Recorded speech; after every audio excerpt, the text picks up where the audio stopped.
আসসালামু আলাইকুম। আমি তাহমিনা ইসলাম আপনাদের সবাইকে স্বাগত জানাচ্ছি টিআই কিচেনে। আজকে আমি মসুর ডালের পেঁয়াজু তৈরি করে দেখাবো। রমজান মাসের ইফতারিতে বা বিকালের স্ন্যাক্সে এই মসুর ডালের পেঁয়াজু বানিয়ে ফেলতে পারেন। তৈরি করা খুব সহজ, চলুন তাহলে দেখে নিই। এর জন্য মেজারমেন্ট কাপের হাফ কাপ মসুরের ডাল নিয়েছি। ডালটা এখন কয়েকবার পর্যাপ্ত পানি দিয়ে ধুয়ে নিব।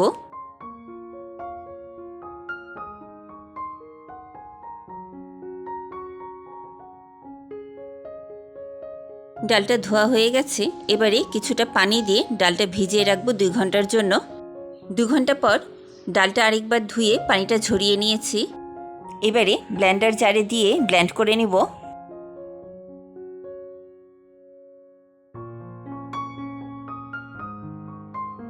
এই তো ব্লেন্ড করা হয়ে গেল।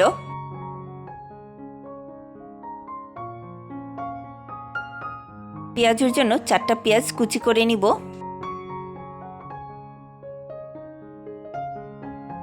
5টা কাঁচামরিচ কুচি করে নিব।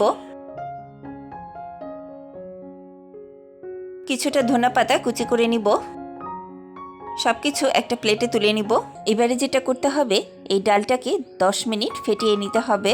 আর এই ফেটিয়ে নেওয়ার কারণেই পেঁয়াজু যখন তেলে ছাড়বেন তখনই দেখবেন জাদু। এই তো ফেটিয়ে নেওয়া হয়ে গেল। এবারে মশলা দিয়ে দিব। হাফ চা চামচ করে জিরার গুঁড়া, হলুদের গুঁড়া, ধনার গুঁড়া, মরিচের গুঁড়া দিয়ে দিব।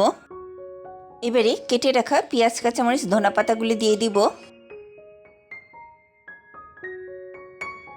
স্বাদ মতো লবণ দিব। সব কিছু আলতো হাতে মেখে নিব।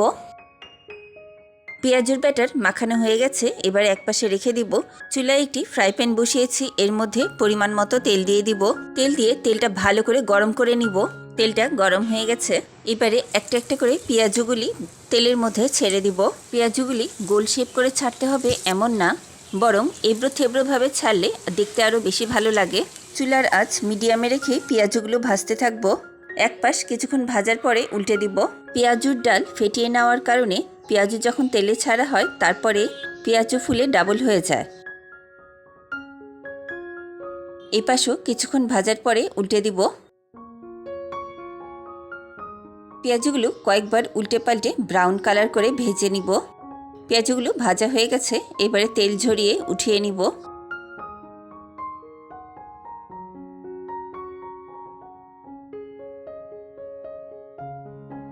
এইভাবে বাকি পেঁয়াজগুলো তেলের ভিতরে ছেড়ে দিব।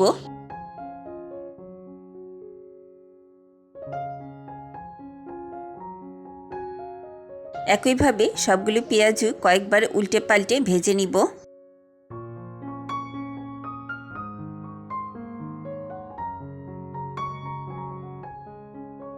সবগুলো পেঁয়াজু ভাজা শেষ। তেল ঝরিয়ে উঠিয়ে নিব।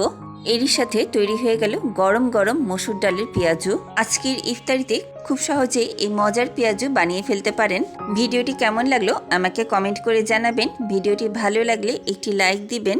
আর এমন সুন্দর সুন্দর ভিডিওগুলি পেতে আমার চ্যানেলটি সাবস্ক্রাইব করবেন। আজকের মতো এখানেই শেষ করছি।